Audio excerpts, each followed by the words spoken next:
سلام بچه ها، اسم من هدیه است، اهل ایرانم. میخوام خلاصه از امروزم رو براتون توضیح بدم.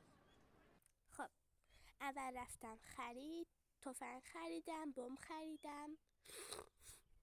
بعد رفتم خونم رو بهتون نشون دادم.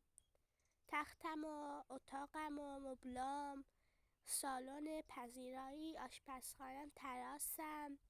بعد با ماشینم رفتم دوباره خرید، از بانک پولامو برداشتم، رفتم واسه آشپزخونم یه یخچال بخرم که خریدم با چند تا قابلمه. بعد رفتم خونم. بعد اه، بعد رفتم خونم. بعد گلها رو گذاشتم جای خودشون و جایی واسه یخچال باز کردم. یخچالم رو گذاشتم، گلم کنارش گذاشتم.